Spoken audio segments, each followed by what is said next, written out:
So I'm going to do my cheesy intro, okay? Okay. So, Denisse. Uh-huh. I'm already laughing and you haven't said anything. I'm already telling you to be so bad at doing these camera changes where I'm just going to forget to change the camera. Don't. All right. Please don't. Cheesy intro. Or I'm going to have to bring my DMB. I don't know what that is. It's Elijah. That's the name of his class. Oh. DBBN. DBBN. Whatever the name I always mess up the names.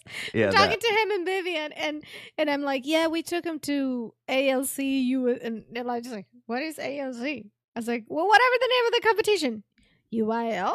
I was like, oh, okay, that's what it is, I guess. It's like my brain just makes up mumbo Just jumbo. make stuff up. Yeah, that's cool. That's what happens when you're bilingual. It's too much processing at the same time. Bro. So, cheesy intro, go ahead. cheesy intro. A wise man once said, or Only fools. Only fools rushing. I was just singing that song. Only fools rushing. Not that. And to be fair, it may have been a wise woman. I don't want to start anything. We're going to start this podcast off on the right foot here. Could have been a woman. I'm not saying men are wiser than women. I'm just saying. Oh, true. No, that's not true, but okay. But a wise individual, a wise human being once said, the best time to plant a tree was 20 years ago. Okay. The second best time, hear me out.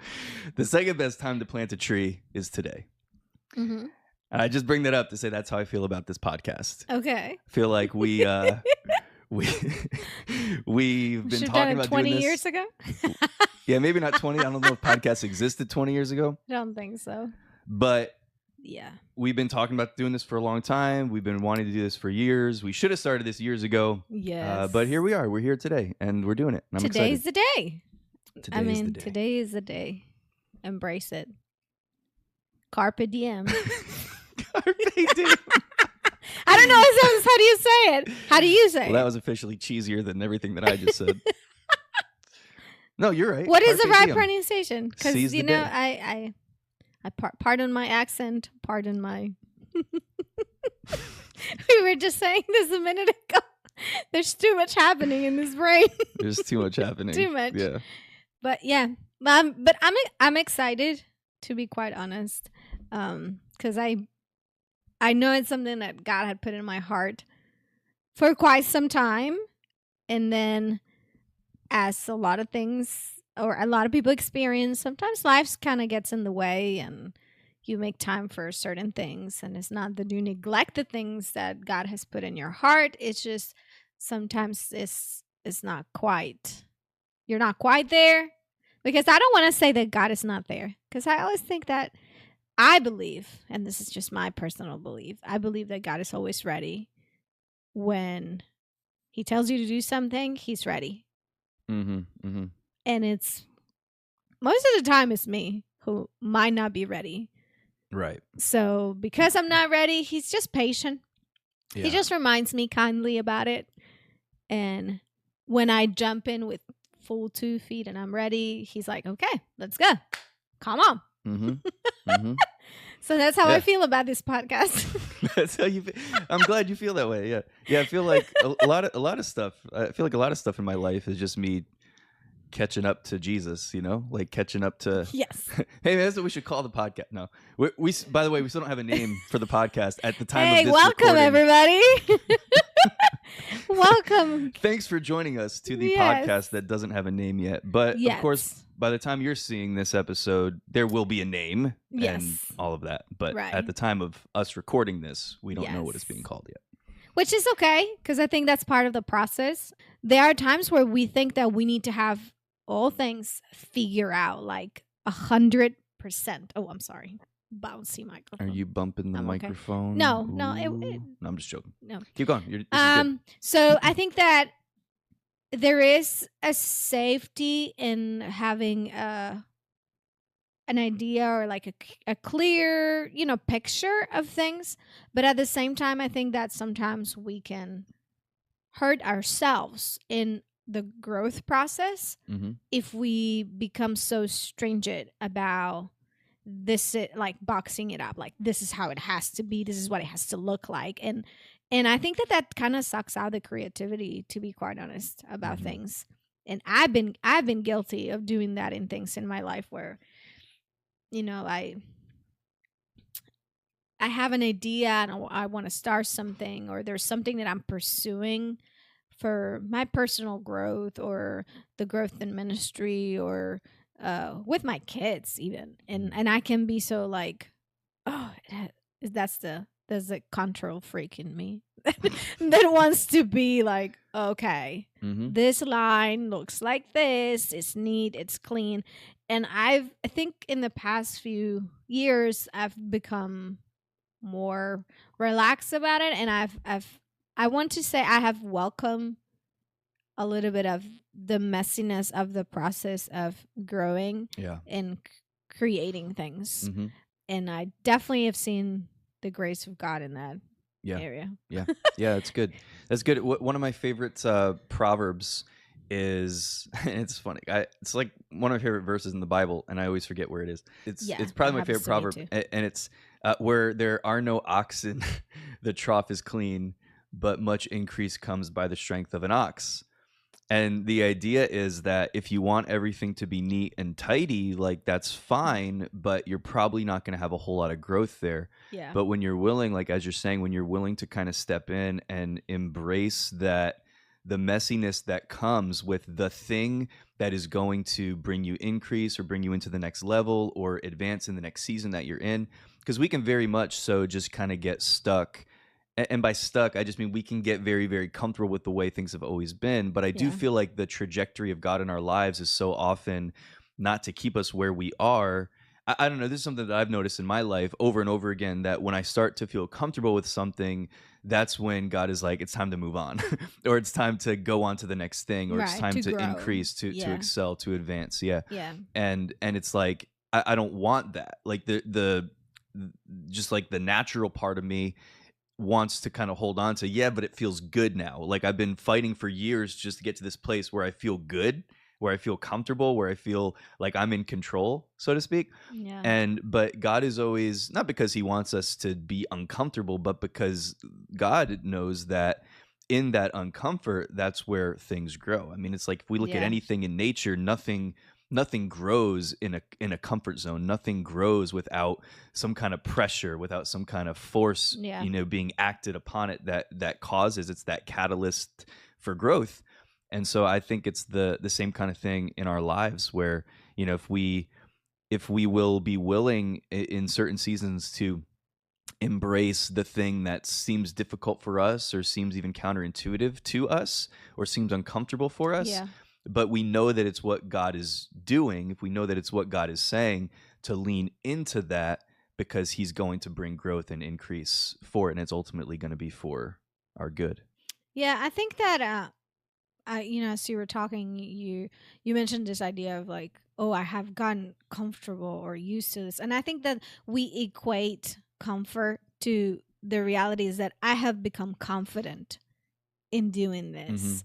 And because we feel confident about it now, that there's that fine line to comfort where you stop growing. And I think that that's when God can see or knows that our confidence begins to leak a little into that comfort that is going to prevent us from growing. That's when he says, okay, it's time to switch the gear. Let's continue. Because I believe that God wants us to be confident. Like he has made us men and women that have gifts and abilities, and he has placed all these things inside of us. And his desire is for us to succeed and excel at these things. And I believe that when we become confident in those things, that God is like bragging, like he's so excited and he gets so much joy out of seeing us doing that, because that's like, yes, you're reaching the goal, you're reaching for the purpose that I have made you for. And at the same time, God has the ability to see us in the process where we are, and also keeping in mind like where I'm taking you. Yes. And he never loses sight of where I'm taking you. Like, this is where I want you. So let's keep going. That's good. That's good. And we can easily become so comfortable where the level of confidence of growth that we have reached that it's like we peaked and right. We're not sure if we want to go to the next stage.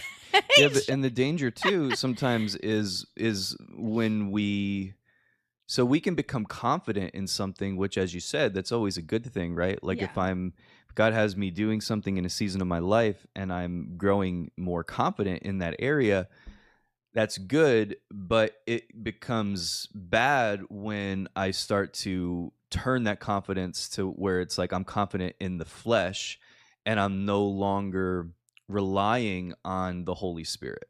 So I think that's part of the reason why God wants to, in a sense, keep us in that place where he's always got us moving forward. He's always got us growing because he knows that the best thing for us is to live fully dependent on the Holy Spirit. Mm-hmm.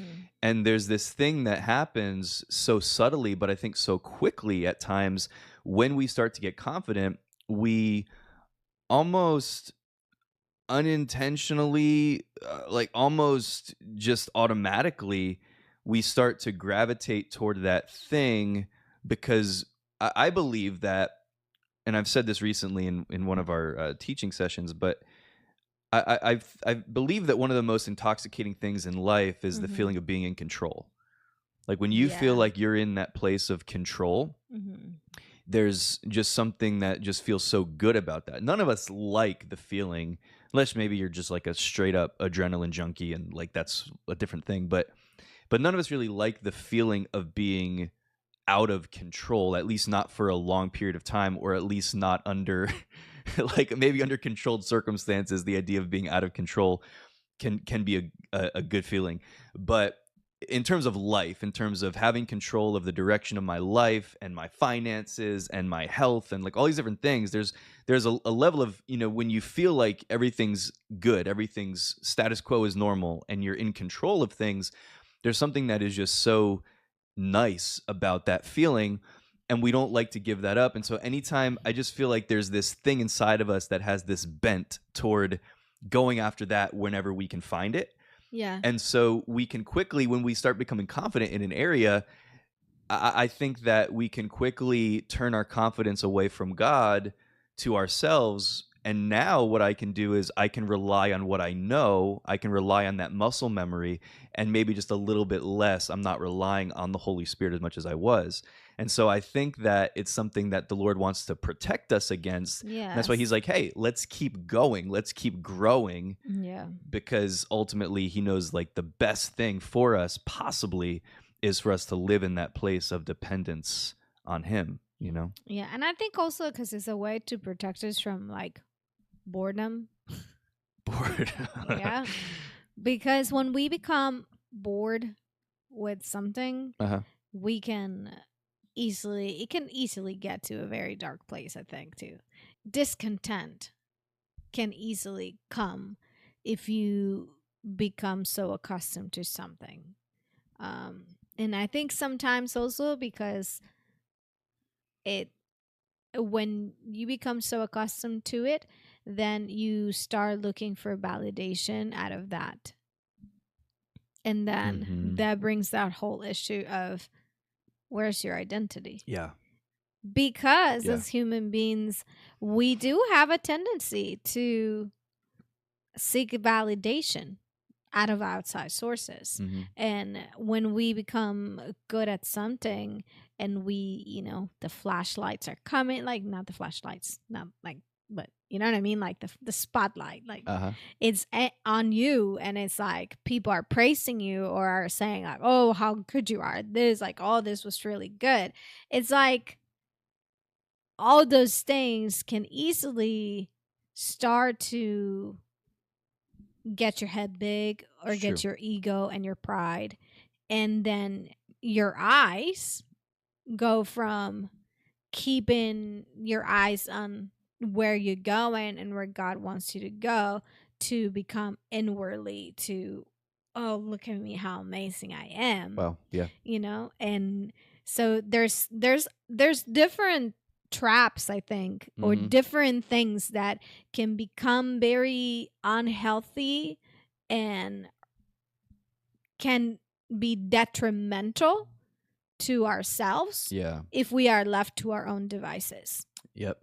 Yeah, and I think it comes back to the whole thing, like anything that is not submitted to the lordship of Jesus in our lives is going to lead us to a dark place, and it could be very good things. Like it's great to have that affirmation coming from other people. It's something that we need. I think it's an important thing. I think the Lord, that's why, I mean, I think it's very biblical to be an encourager. Right. And God wouldn't call me to be an encourager if that was destructive to somebody else. But that encouragement that comes my way, like, again, if, as you said, if I start to become intoxicated with the encouragement, that's an area of my life where now I'm losing the focus. My focus is no longer in the right place. My focus is just a little bit, maybe in this area, I'm kind of like shifting it from God.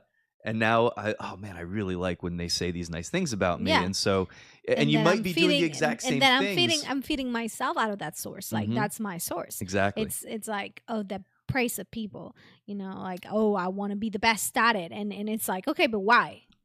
Ask yourself why. Why are you doing this? And then that's when you get tired of it. That's when you easily get burned out of it. And then you realize, like, ugh. Like, I'm done with this. Like, it's no longer bringing me joy. It's no longer, like, fulfilling me. That's a good indicator that it's time to pivot. Pivot. Pivot. Like, it's good time to, like, come on. Like, it's time to change. Yeah. Because at that point, you can start that, once the joy is out, then resentment can come in, like, easily. Yep. Comparison can start coming in. Yeah, for sure. Yeah. Depression can start coming in. Anxiety starts coming in, because then it's now you're a hamster in the wheel, and I mean, we all think the hamster never gets tired, but it sure does. Like, it gets to a point where, like, you got to get out of the wheel. This is not what God intended. Yeah, it's good. Yeah, that's a good picture too, because I do feel like whenever we start relying on ourselves, or when we start relying on anything other than God, it's like, now if I want to maintain that thing, I've got to keep going. I've got to keep working in my own strength in order to keep that thing going that I started in my own strength. And it does become that's where burnout comes from. That's where. And how long will you last? Like, how long is this going to last? And I think sometimes we forget that inner discussion in our mind. Because it's like, on one side, we can have a tendency to want to appease ourselves by saying, "Oh, I'm okay. Oh, I can handle this. Oh, I'm good." And then when the things start rotting and things start coming up, and anger starts coming up, or frustration starts coming up, we feel guilty of having these feelings or these emotions about the issue. And it's like, I mean, God has given us emotions to be used that are good for us, to remind us of our need to have Him as Lord. And I think sometimes we can look at our emotions more in the sense of, oh, my emotions just indicate trauma, or my emotions just talk to me about my pain, or just they're like, we demonize emotions sometimes. True. And God, in His infinite wisdom, knew that we needed something in our lives to be able to indicate us, like, where you are. I believe that when we allow God to be Lord of our emotions, He allows our emotions to get to a certain moment where we can start recognizing, hey, why am I getting so angry? Hey, why am I getting so frustrated about this? Yeah. Why is this bothering me?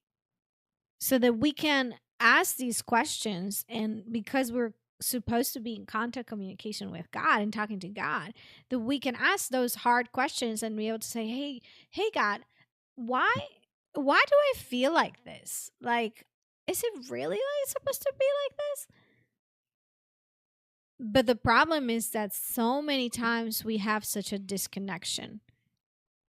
We think that they're not related. Mm-hmm. Oh, that there's nothing. And the more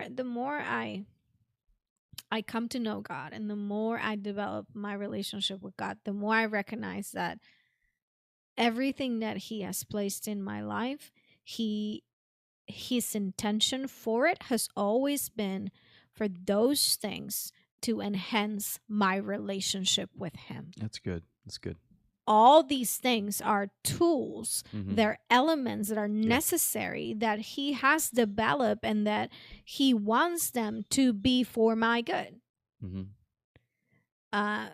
And I think that that's important to note, because I can see how sometimes I can buy into the lie of the enemy of like, oh, I'm just angry because I'm unhappy. Yeah.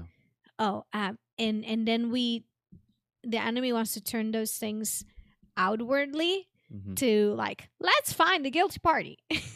Like, let's find who is guilty, and he takes away my focus from God trying to use this to show me the condition of my heart, to show me where He's missing in that area of my life. But he comes the enemy to try to use it to say, okay, don't look at the condition of your heart and what God wants to do in your heart. Yeah. Let's find someone else. Yeah.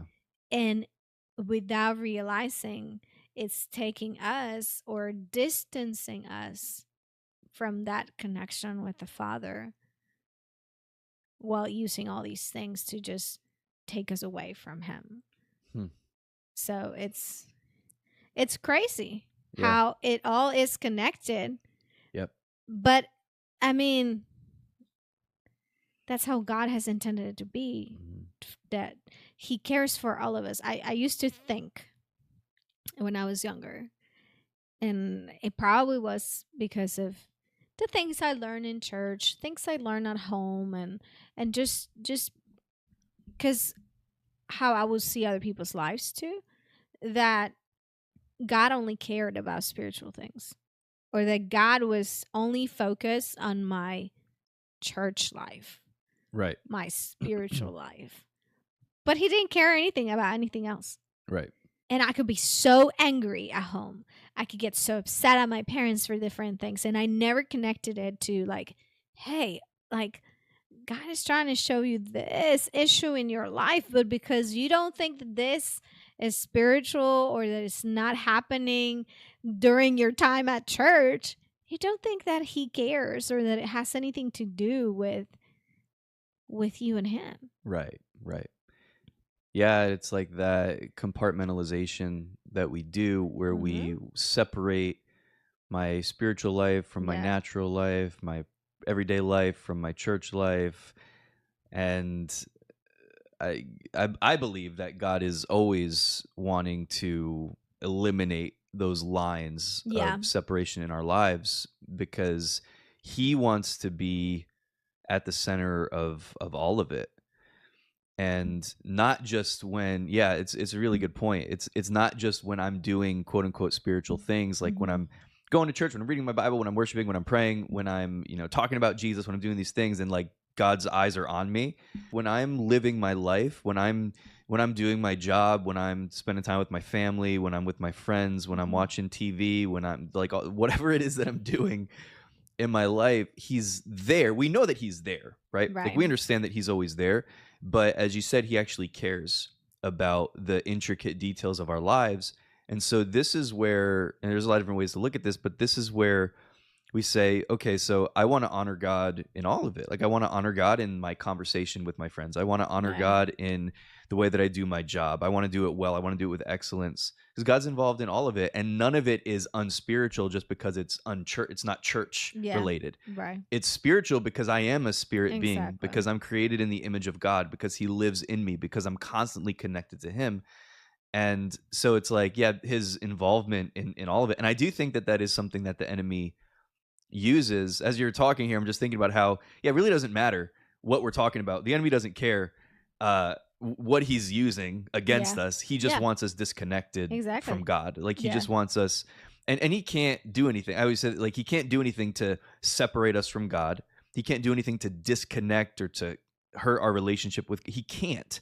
But he lies but he to sure us, will try. and he and I mean, for sure, he uses our own desires against us, and you know, he uses these things like that we've been talking about that are, you know, this kind of humanistic bent towards selfishness or towards self-reliance or whatever that I think we all deal with on some level.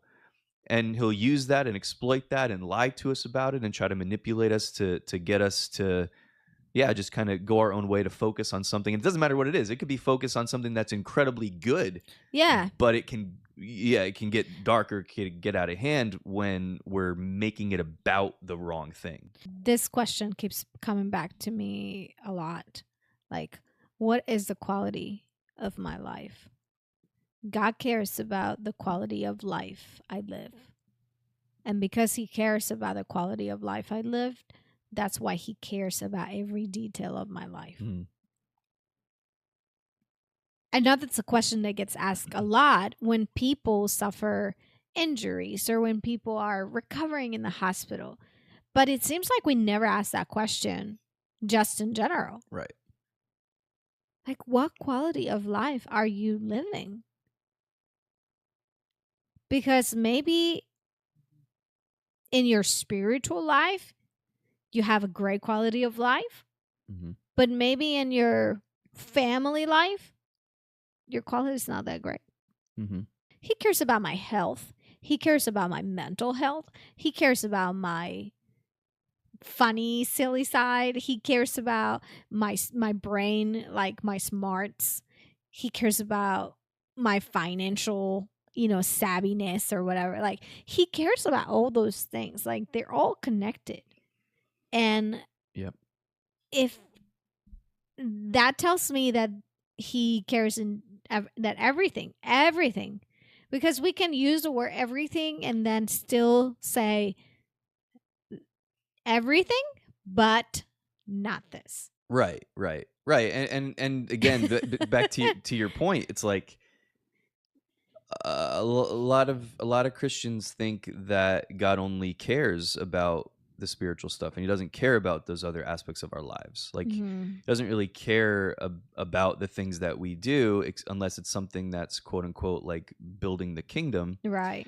And the thing is, like, God is so big that he can actually think about all of it. Like, he's not limited in the way that we're limited. Right. And like, I've heard a lot of Christians say things like it's narcissistic to think that God cares about where you left your car keys, or that he cares about like the issues. But why would he not care though? Yeah, and that's what I'm saying. Like, he can focus on me even in like the little non-important in the grand scope of things issue that I'm dealing with right now. But simultaneously, he can care about. He doesn't have to like stop caring about somebody who's actually suffering. In order to care about me and what I'm going through in that moment. Even though, again, it's like nothing in comparison, but I'm still on his mind. Yeah. I mean, I think part of the problem that we have sometimes when we think about these things is that we look at God as if he was a human person with the limitations that you and I have to deal with. And it's like, it's not, we can't, it's like our brain can't compute with the fact that God is all knowing, God is all power, that is omnipresent. And I believe that it's okay for it not to make sense to my mind. It's okay for my mind not to completely understand who God is, because that's why I'm growing in knowing him more. Yeah, if you could understand God fully, he wouldn't be God. And you wouldn't need him. it's like, why do we try so hard to take away God's character? He has the ability to care for my life and care for everybody else's, without that taking away from his character, without it taking away. How does he do it? I don't know. And I could even say, like, I'm not really that interested in trying to understand it to detail to know how it works. I trust. I trust that he cares for everything. And and they're not I mean, are they really that much big of a deal if God knows where my keys are? Like, if he knows, why wouldn't he not tell me? And to me, to be clear, like, I don't know. not talking about, because there is a lot of like, in particular in Western Christianity, like, there's a lot of selfish, selfish living, like selfish things that we focus on, so when we start talking about like I don't like this worship song, so I'm not gonna sing it. I'm gonna sit down. I'm gonna look up set. Like, what I'm saying? Like when we make a decision, you making fun of my. No, I'm just remembering like a period of my life where that was my attitude. Oh, yeah, I was. So, I didn't mean to trigger you. But. No, you're not triggering me. I'm just like, yeah. I mean, we could easily have that. Like, yeah. So you know what I'm saying? It's like there's things that we can do that are very, very selfish. That's like, I'm gonna treat God like he's a genie. Stranger, yeah. I'm gonna treat God like he owes me. God doesn't owe you. Jack I almost said a bad thing. God doesn't owe you anything. No, God owes you nothing. No. God owes me nothing. And when I come to God, like, and again, because this is where we could talk about, emotions, and we can talk about, I believe in being emotional with God. I believe in asking God questions. I believe if you're struggling with something within you and you're not understanding why something is happening and you have those questions about God, I believe in being 100% honest with God. If you're mad at God, he's not fallen off his throne because you're mad at him. He can handle it, right? Yeah. And so, like, being able to express all that to God, but when we live in such a way where we're just like, oh, if God didn't do what I wanted him to do the way that I wanted him to do it, then like I'm going to have an attitude with him, or I'm going to lose trust in him. There's an aspect of that where, yeah, like it might happen, but we want to grow past that. We want to grow in that. We want to grow from season to season. And we don't need to develop that kind of mindset that like God is there to serve me. Because even though like we would never say that out loud, I think that a lot of Western Christianity operates that way. Where it's like, I expect God to do what I want him to do. Yeah. We have tailored even the gospel to a piece that I want to use the word agenda, but I guess we could say like that train of thought. Right. Because it's not as intentional. Yeah, I don't think it's intentional. I don't think it's intentional. But I do know that when change and again, I mean, I think culturally a lot has changed in the past 10, 15 years. Mm-hmm. And some changes come very rapidly. Some changes take years, decades to actually change. And then there's other things that they change just so quickly. And I think because technological advancement makes cultural change more rapid than anything else. When I was a little kid and when I was growing up, like the technological advancements weren't as advanced or weren't there, as it took time for things to change or for culture to shift. Right. And now, I mean, from the moment my first child was born till my second child was born, I could pinpoint cultural changes and we're talking about there's only a 4-year difference between Elijah and Josiah. Right. And now I can see from Elijah to Sophia, that's 11 years there of age difference. Mm-hmm. Like the culture is not the same. Yeah.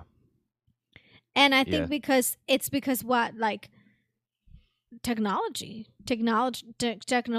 advancement, information, rapidly being exchanged, being changed, everything. I mean, we literally have like a small computer in our hand 24/7 and all that. Yeah, we're basically cyborgs.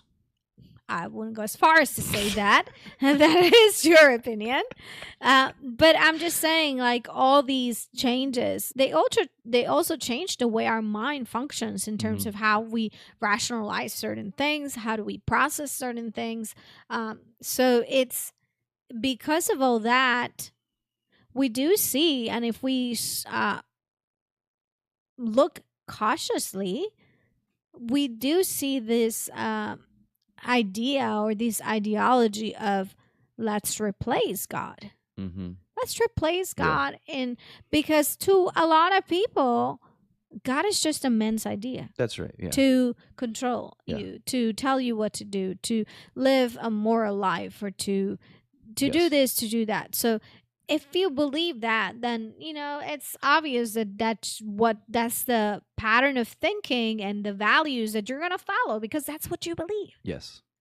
Yeah, we replace God with our Other idea of God, or what we think about God. And so it seems like we're doing the right thing, because we don't really see the difference. But that's where if something comes in to kind of disrupt our idea of God, then it's like we'll reject it, or we'll fight against it, because that's not in line with what we think, or that's not in line, or we think that God's old school. Like, that's Hey, pull your mic down a little bit for me. I think you're sinking in the chair like slightly. Me? we went deep on that subject. Yeah, we did. I mean, I think that's what happens when Oops. Did the mic No, I did something and it kind of went down. I don't know. Okay. Hey guys, this is episode 1. We are working out some kinks. We don't know how much we'll go deeply into stuff, or not, but it's just that's what you're gonna get. That's what you're gonna get on the podcast. Yeah, we'll talk about fun things, and we'll talk about spiritual things and everything. But I was just thinking, it seems as a lot of the worship, a lot of the just how church is doing things in general, and a lot of people would say that it's become more user friendly, and it's more about us, and it's more about validating me. Like I remember one Sunday I was listening to a worship song, and it wasn't a bad worship song. I was enjoying it. I was listening to it, and then I just felt God like asking this question and saying, well, how many times do you need to hear that? Or how many times do I need to reassure you of that? And I know that sounded kind of like a rough question. Again, listen, I have a very... It's funny, though, because I totally relate. Very straight up conversations with God. I was talking to somebody this week about dealing with grief.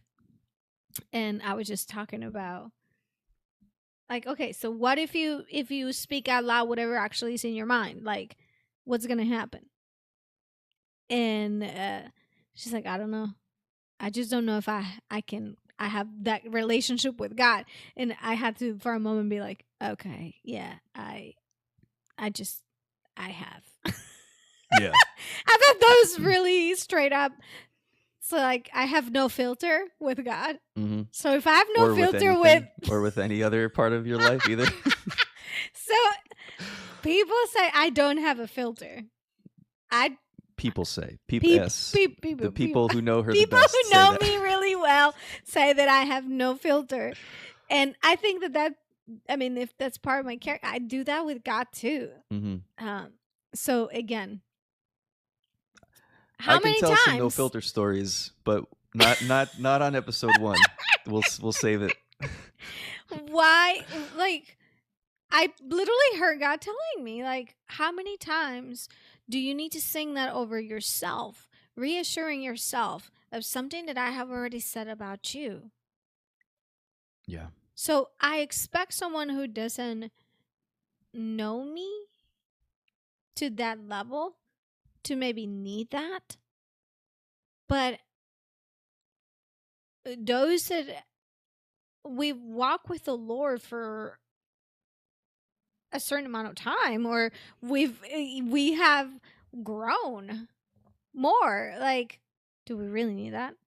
And again, I don't think God was God wasn't saying like, you better not listen to that, like, you just stop doing that because I'm gonna be mad at you. I don't think that his intention was that either. But he was just bringing something to my attention to realize, like, hey, don't let that be your worship lifestyle. Yes. Don't let that filter into your lifestyle when it is all about self-assurance and like suiting you. Like, wow. Like, because then I think, like, again, I have no filter. So we've had this conversation with my children, and I felt really bad that I made this statement, but at the same time, I felt like I needed to make this statement. I said to my kids, I'm sorry, but I'm not going to let you grow up feeling like you're weak and you're broken and you are made out of glass and you're easily shatterable. I don't even know if that's a word. Yeah. I just made it up. Shatterable. Shatterable. That's what we should call the podcast. Oh, stop it. Shatter. We should call it the no filter. I would say the no filter, but I'm sure that already exists. So were you probably Googling it on your phone? See if it was already out there. So yeah, if you see me grab my phone and looking for something, because Zook will say something and it'll make me think about something else, and I'll just go into let me look it up. Again, back to the Elkson. Or were you going to say something about my unshatterable statement? No. Okay. Well, no. I guess let me close that loop, because it feels like maybe we go bunny trailing here and we didn't close this. But so the reason why I said that to my kids, it's because I've been recognizing, and the Lord has been showing me at different instances in their life, and as I see them, relate with the world that they are in, the world that they're growing in, that there's so many things out there that's the identity, or that is the quality of life that they want this generation to have. If this happens, oh, you're that was my phone. You're broken, or like, oh, let me take care of this because you got a boo-boo, and it's like, bruh. Yeah. Really? And I'm taking away your ability to deal with trouble, and I'm taking away your ability to process difficulty, and I'm taking away your ability to have strength and have courage and have endurance. And I'm sorry if I got really loud. I get really passionate about this thing, but it's like, why would I do that to you? And why would that be God's intent for this generation? And again, that is not God's heart. But the culture is slowly trying to say, this is your identity. And I know we all laugh at the reels and the memes about, like, oh, I need a mental day. Now, again, if you do, please do take it. I mean, I've had moments where I'm like, I need a 15-minute mental, break. Yes. There are times where I have said... I think I shocked Duke one day where this is a very personal story. I was in my bedroom, and I walked in there, and there was just so much going on in my bedroom. Because if you were a parent, you probably can relate to this. Your bedroom is like the hub of your home a lot of times. Or maybe it's not your bedroom, but maybe it's like your living room or your kitchen, but it's like the hub of everything. So everything always ends up in the bedroom, right? Like your kids' toys, like all the baskets of laundry, like and it's just like right there. And I literally that day I was just like, this is causing me anxiety. Right. Like I can't think. Right. I can do. It's just overwhelming. And my wonderful husband was like, okay. He heard what was going on in my mind. He took all that clutter out of the bedroom and like took it upon himself to deal with it, because he recognized at that moment I didn't have the capacity to deal with it, because I was just gonna grab bags of trash and just get rid of it. Like, a wise man once said, "Happy wife, happy life." So it was. In fairness, I took all the clutter and I just moved it to a different room. Yeah, that's because I which was is like okay. Hardcore, like I gotta get this done like in 15 minutes before she comes back in here. but I was thinking about you, babe. I really was. Yeah, no, and I appreciate that. Like that really made me feel very like heard and seen and loved and everything. That's right. So it's and it you know, and it didn't bother me that it was moved somewhere else, because it was like, you know what, at that moment I appreciated that I needed that. And I'm just using that story to say that there are times where you do need that. There's something going on and you need that space to process it, or to deal with it, or to even maybe not have to deal with it at that moment and just like unstress or unwind or have that chill. And then you have the capacity to, okay, I have recovered from this. Like, I'm okay. I have a good mental space now to do whatever I need to do. Yeah. But it's not, when that happens, then that is not meant out of weakness. But it's just like, I've gone as far as I can go for this. Yeah. And there's a difference between that and making someone, or not equipping this generation with what they really need to endure what's coming. It's really good. That's really good. Yeah, I think what a lot of culture does these days with our kids is like it kind of builds up this fragility within them, and then they grow up not feeling confident to be able to confront the issues and challenges and the mental struggles and the attacks and different things. And it's like we've got that like anti-fragility stuff that gets built up in us through, I mean, a lot of times it's through adversity. It's through, and adversity comes in many different levels, many different forms. And for some, some have adversity that's just like 8 million times more difficult than anything that I've experienced in my life. So I try to be, sensitive talking about this kind of stuff. But it's when we experience difficulty and adversity that something gets built. We want to call it neural pathways if we want to get real technical about it and that sort of thing. But it builds character. A good way to say it. It builds, it builds that character within us, that kind of like internal like muscle memory that says, "Oh, I've dealt with difficult things before, so I know that I can get through it." Where again, when all we seek to do is to coddle and to like stroke somebody's ego.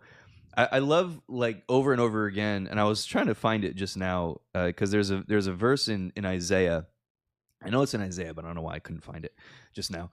But look, I'm trying here. I'm doing all the work over here, Denisse. I'm running the computer. I'm just joking. But it's like God is speaking, and He's like, "I am the Lord who has delivered you." And then He asks this question. He says, "Who are you to be afraid?" Yeah. And kind of goes into what, I'll see if I can find it. But who are you to be afraid?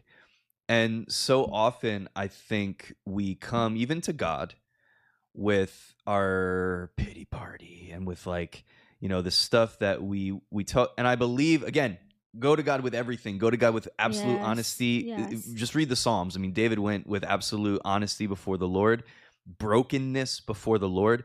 Like, don't ever pretend that you're okay when you're not okay. Yes. Don't sweep things under the rug. So don't hear what we're not saying here. Yeah.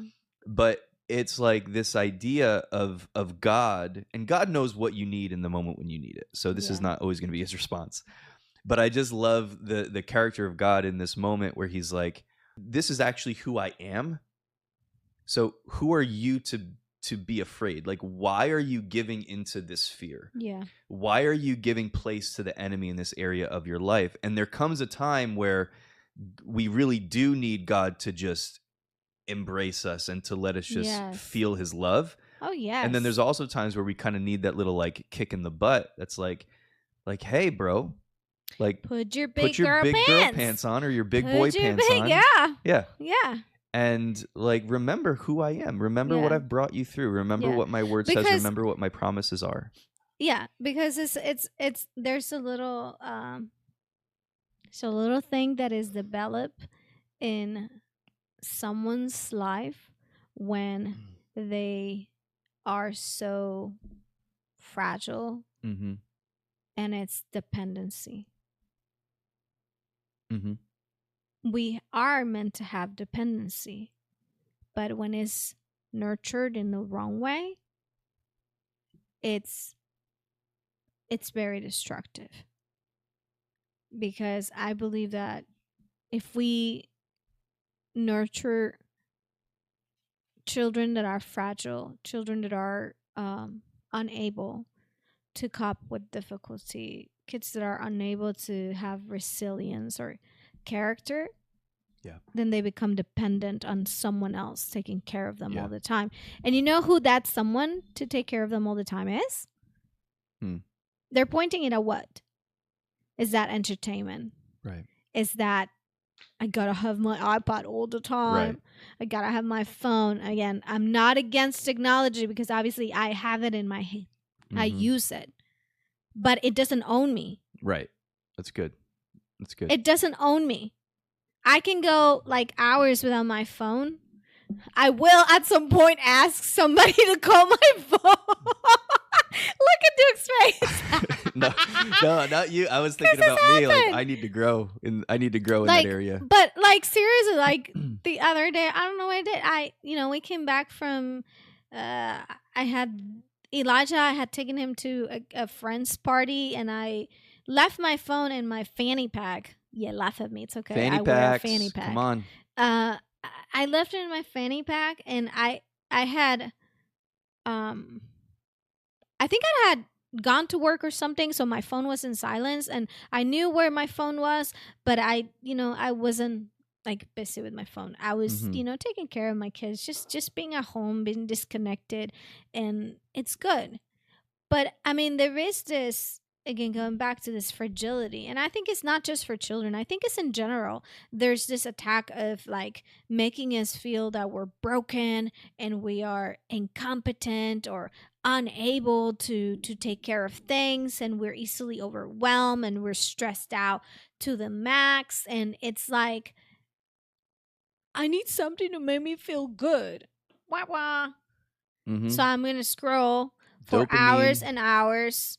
I'm going to watch a movie, and then I watch 3, 4, 5 movies and forget about taking care of anybody else, because this is what's my dependency. My dependency is in this, something that I see in front of me. And it's underlined, if we look at that in the spiritual reality, it's taking away my eyes from being connected with the Father to something else. Yeah. Something that is tangible, because I do recognize that there is a challenge to developing a rooted and grounded relationship with the Lord, because it requires intentionality. It requires to that's our sacrifice of worship. It's it requires for me to say not to this, but yes to this. It means that I can sit there and wait on the Lord to speak with me. But not because he's not speaking all the time, which I guess we'll talk about that another time, because we can talk about that a lot. Sure. And we definitely should talk about that.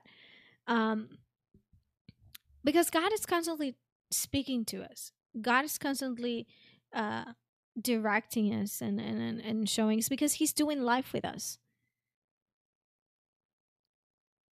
But the enemy does not want the life of God to be constantly alive. Yes. And to be so that real for us. He has no issue with us believing in God as long as we have something else in between. Mm-hmm. Have God for your spiritual things. Have God for your religious moments. That's perfectly fine with me. But don't grow into a relationship with God. Because that is dangerous. Yes. Because then he can't control you. He can manipulate you. But religion, go at it. Here, I'll put it on a platter for you. Have as much religion as you want. But that's not what God wants. Yeah, it's really good. Should I read that scripture that I was talking about? Yeah, go ahead. I found it. It's where I thought it was. I just couldn't find. Well, I knew the area. Oh, you knew that. I was close. I looked at Isaiah 51. Excuse me. It's in Isaiah 51. I looked at 41. I looked at 61. I looked at 54. Oh. I was in the zone, but it's Isaiah 51 verse 12. It says, "I, even I, am he who comforts you. Who are you that you should be afraid of a man who will die, and of the Son of Man who will be made like grass?" And then the next verse says, "And you forget the Lord your maker, who stretched out the heavens and laid the foundations of the earth. You have feared continually every day because of the fury of the oppressor, when he has prepared to destroy. And where is the fury of the oppressor?" And then he keeps going. But it's that idea of like just remembering who God is, remembering that he's the one who comforts us, remembering that he's the one who has always been there. He's always faithful. He never changes. The fact that God never changes, I've been thinking about this just in my own personal life. I've been thinking about this a lot lately. The fact that God is constant. Yes. Because the enemy wants us focused on these like finite things, and he always wants us isolated. He wants us thinking that we're alone. Yeah. He wants us feeling lonely. He wants us feeling that we've got to do something in our own strength in order to make it, in order to get by. Yeah. And he wants our focus off of the reality of who God is, because that's ultimately how he gets at our identity. Yeah. Is when he distracts us from the reality of who God truly is. Yeah. And because God is constant, because he never changes, because he's not fickle, because he doesn't forget about how much he loves us, he doesn't cast us aside when we're messed up, he doesn't do any of those things. Like, he's constant. He's always there. He's always our source. He's never changing. So, and we're never separated from him. As much as we like to think that our sin or our bad attitudes, that it creates distance between God and us, it's just simply not true. Like, we can feel distant in our minds because we've not talked to God in a period of time. Right. Like, we can deal with all that stuff as far as how we feel. But positionally, I mean, we're not falling out of God's grace. We're not falling out of his sight because we're focused on the wrong thing or anything like that. And the enemy wants us kind of living in that space where, again, we're in the hamster wheel, we're spinning our wheels, we're doing things in our own strength, we're feeling isolated, we're feeling trapped, we're feeling stuck. And God's like, hey, look, I am here. Like, I am what you need. I am your source. I am your strength. I am everything that you need in the midst of this chaos that you're in the midst of this terrifying circumstance that you're in. So look to me. Stop trying to focus on these other things. Just look to me, because I'm not going to forsake you. I'm not going to let you down. Yeah. Yeah, it's God is not a fad. We can look at God like that, like, oh, he goes and comes, or he's only here when I need him, or he's not here when I need him, but he's there when I don't. And to think that way is I think that's an evidence, or it puts in evidence the fact that then you really don't know God. You know of God, but you really don't know him in a personal way. Yeah, and again, when I and when I say that, I'm not condemning and I'm not putting people down for that, because I do believe that there are people that have maybe grown in church or come to church, but they've never really actually been taught how to have a relationship with God. Mm-hmm. They have religion, and religion will only take you so far. Yes. It's only going to take you so far, and it's only going to give you a tiny bit of an actual, like, I don't know, glimpse of who God really is. Yeah. Yep. There's no other way to say it, but to actually have a relationship with God, it's something that it has to be nurtured. And it, like I said before, it requires intentionality. And trust me, I'm not saying I'm perfect in this aspect, because I can tell you that there have been seasons in my life where I've told God, I'm so done with you. Like, I'm serious. I know maybe somebody's gonna be like, oh, and you're a pastor? Yes. Like, I'm being real. There's been times in my life where, things weren't panning out. I wasn't happy with what, I'm looking at my life and I'm like, I'm serving you. I'm doing this. I'm doing that. And I'm unhappy. And I feel this way. So maybe, you know what? Let me just keep you at a distance. I've told God, don't talk to me. Don't talk to me. I don't want to hear. Yeah. And I love the fact that God is not fickle, because if God was fickle, then he could have either, opened the heavens and like completely obliterate me, or if God had like swing moods like I do. Mood swings? Yeah, mood swings. Well, you know what I mean. But God is not like that. And I'm so glad that he has allowed me to get to know him, to recognize, like, really, like, I was so in my emotions in those times. And he's patient and kind to make me realize why, and walk with me to process what might have caused that, and has made me and helped me grow out of those things and continue to walk. But again, that's, if you're hearing me say this and you say, you know what, I don't know if I have that kind of relationship with God. Hey, listen, you can't have. I'm not no special person that's why my relationship with God is in this way. No, anybody can develop and grow in their relationship with God that way, because the door is open. The invitation is open for him to come to your life and for you to have a relationship with him in that way. Amen. If you don't know how, hey, send me a message. Yeah, I'll be glad to talk to you about it. Yeah, and I want to say, I'd give you the email address, but we don't know the name of the podcast yet, so we don't have the email address yet. We will put it the day the episode's aired. It will be right there. Check the show notes for the check the link and stuff. But if not, I mean, you can look for me on Facebook, Denisse Lamastra. I think one of the things that we need, that I think is lacking in a lot of people's lives, is a revelation of the kindness of God, and the fact that it's like God knows what we need in the moment where we need it. And so he responds to us based on that. And a lot of the stuff that social media does with these kind of like blanket pictures that it paints, there are things in God, of course, there are absolutes of God's nature, of God's character.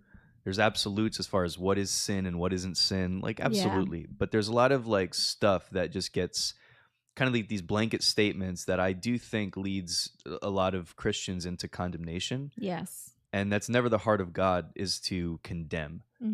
And I think that when it comes to so one of the stories in the Bible that really shows me the kindness of God is when Thomas sees Jesus after his death and his resurrection, and he's unbelieving at the moment, or like he was unbelieving when the other disciples said that they saw him, that they saw Jesus, and Thomas is like, well, unless I can put my hands in the holes in his hands, and unless I can put my hand in the hole in his side, I'm not going to believe that this is Jesus and that Jesus came back to life. Like, I'm not going to believe it. Of course, he was grieving. He was, he had lost his friend. He had lost his leader, his mentor, all of that. And, even though they had seen Lazarus rise from the dead, they weren't expecting to see Jesus come back to life.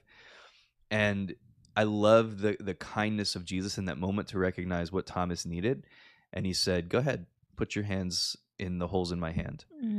And to me, that expresses the kindness of God, the heart of God, that, all right, I recognize that maybe your faith is not at the same level as it was for some of the other people in this room.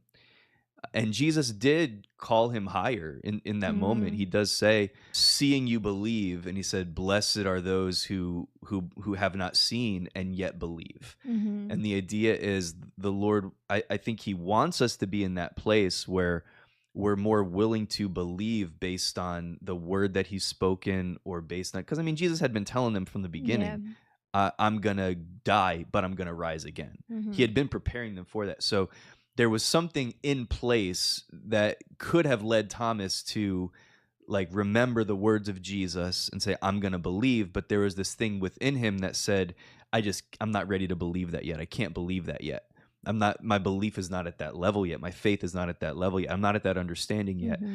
And the fact that Jesus did not write him off, but he said, go ahead, Thomas. I understand that this is what you need right now. And so coming back to the same thing, God knows what we need when we need it. And there's times where we are in such a pity party. We have such a bad attitude, or we're just struggling with something, or we're grieving, or we're feeling lost, or we're feeling broken in some way, whatever it might be. And God knows what we need. He knows if in that moment we need just simply for him to wrap his arms around us and to tell us it's going to be okay. And then he knows if it's time to say, hey bro, get up. And because I need you to remember right now, in this moment, I need you to remember what I've spoken. I need you to remember what I've promised. I need you. But all of it is the kindness of God. Yes. To me, that defines the kind. To me, this is not a definition of kindness by any means, but to me, that's what demonstrates the kindness of God. It's the fact that he knows what you need when you need it, and he responds to you where you are. And even if you're not in the place where you're not in the ideal place where he would want you to be, he's not writing you off and saying, well, I'm not going to talk to you until you get your act together. I'm not going to talk to you until you respond. This is what a lot of Christians think is, well, God's not talking to me now because I didn't respond well to the last thing he told me, so he's not going to talk to me. And I just think that that's a poor concept of who God is. Yeah, that's a misrepresentation of who he is, most definitely. And I think that sometimes we can represent or share that when we are sharing the gospel, or when people hear us talk about God, and we do such a disservice when we do that. And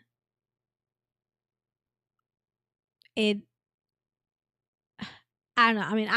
I'm going to be really honest about this. If I was not a believer and somebody was sharing Jesus with me and they would say things like that, then in all honesty, I would be like, I don't want a God like that. I don't want to have a relationship with a God who's like that.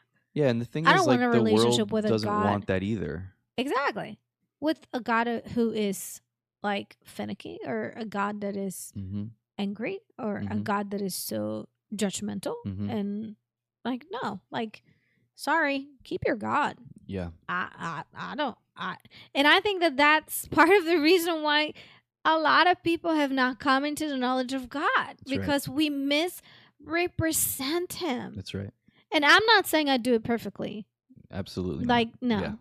But I always tell God, I'm like, God, just help me, give me the grace to, when I'm drawing people unto you, that I'm representing you right. Yes.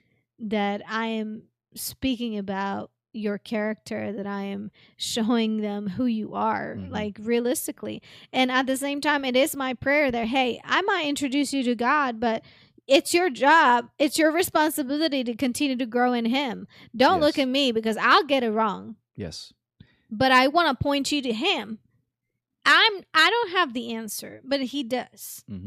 And I'm more than happy to help you find the answer. Amen. Walk with you and seek him to find the answer. But at the end of the day, it's still going to be your relationship with him. That's right. Not mine. He's the desired of the nations. Yes. There's not a person on this planet that doesn't want a Lord and a King like Jesus. Yeah. But he's been so misrepresented. Yes. And even on the other side, even on the extreme of like trying to make Jesus so palatable for people and trying to make it like you can make this relationship with God anything that you wanted, and you know what I'm saying, like where we go to the opposite extreme of like trying so hard not to be condemning, which I'm totally against condemning people into the kingdom. Yes. But like trying to go so opposite spectrum from not wanting to be condemning to like just making it like, oh yeah, like, you know, kind of presenting Jesus as a hippie and like everything's okay and anything goes and it's all good, man. No. And it's like, no, like let's represent Jesus for who he really is. Let's represent the Father for who he really is, because he's undeniable. And I mean, there's stuff to fight through sometimes in the minds of people because he's been so misrepresented, because people have a, you know, bad taste in their mouth for religion, or they have a bad taste in their mouth for whatever, or they, you know, they, whatever it might be. There's so many different reasons, obviously, why somebody might not be ready or willing to accept Jesus. But yeah, I mean, that's what it is. It's learning how to just represent him authentically for who he is, because he's what every nation wants. He's what every human heart wants. Yeah. And when we present him the right way, where, you know, again, it's not this like we used to use this term, I think, in Bible college. I don't know if I haven't heard this probably since then, but like easy believism kind of thing, where it's like you're just making it so easy for, you know, making it so simple and so palatable and just so, you know, whatever, to like give your life to Jesus. And I think that, you know, I don't think we should have these like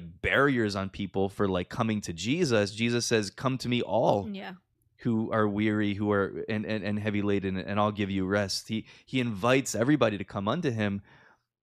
There's this aspect of, you know, sometimes I think when we present Jesus, we maybe have done it, you know, historically we've done it in a way that's like, come to Jesus and all your problems will go away. And it's like, but wait, there's more. And it's like this kind of bait and switch method of getting people to accept Jesus. I don't believe in that either. No.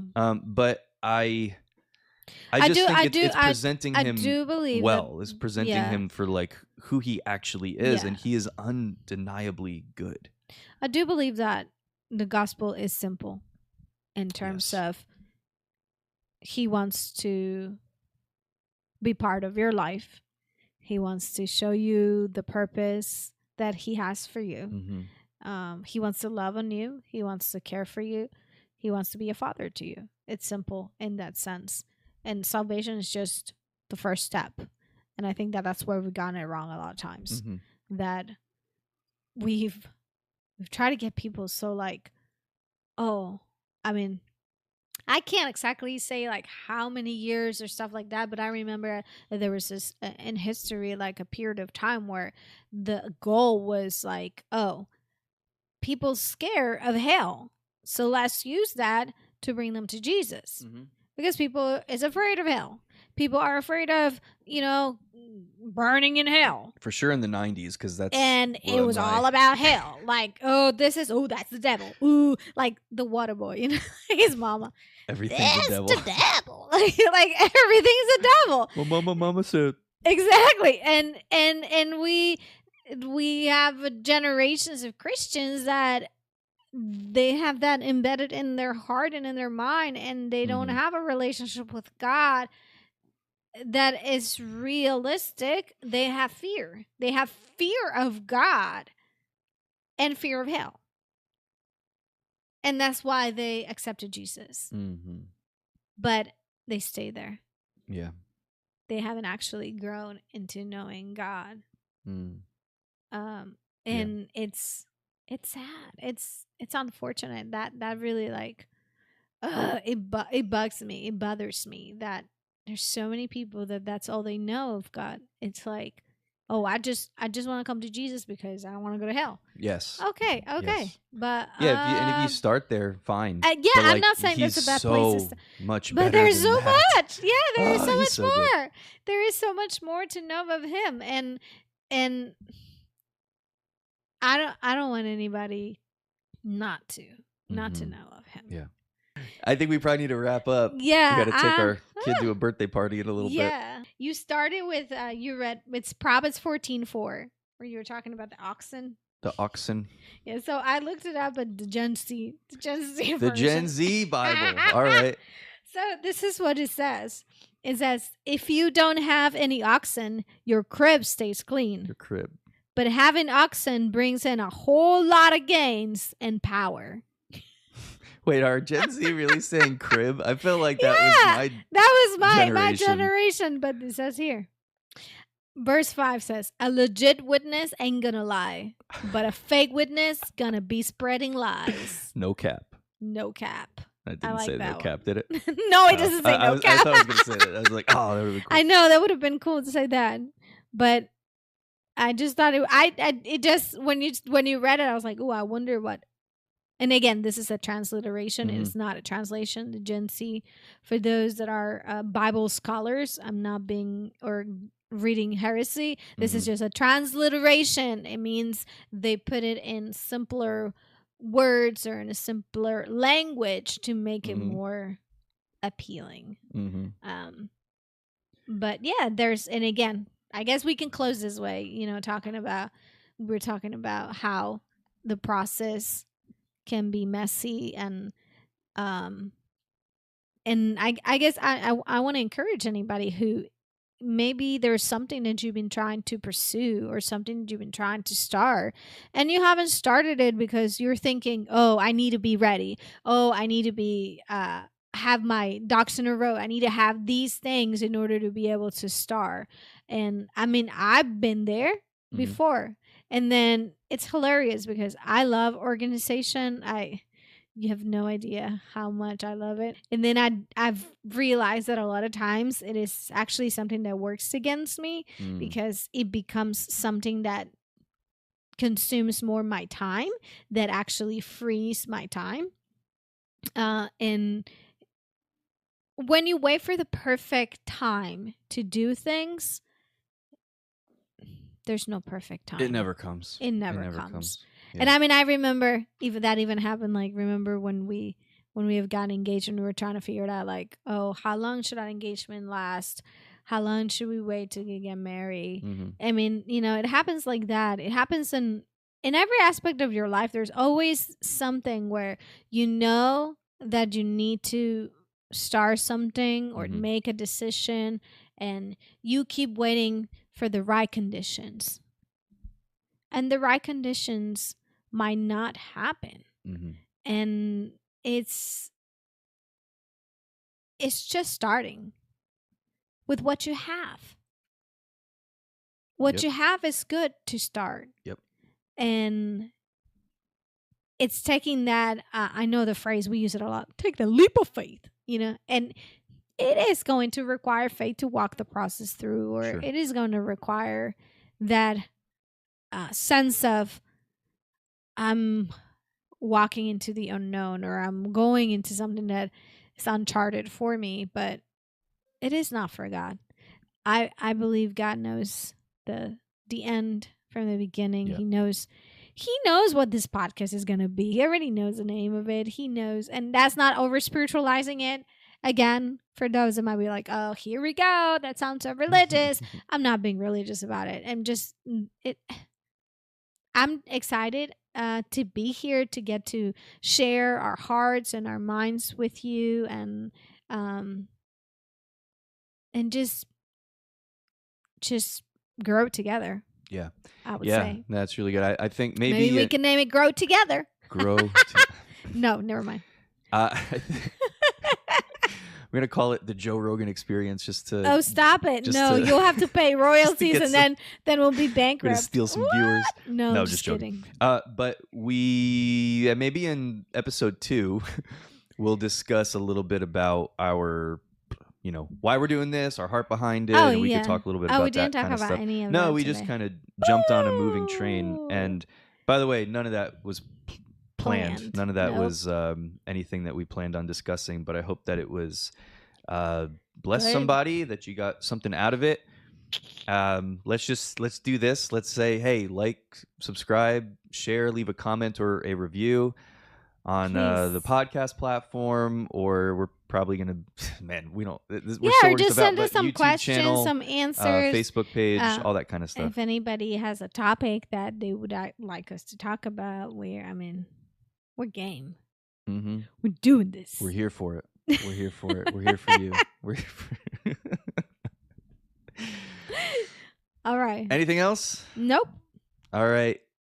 Thanks, everybody. Bye, guys. See you next time.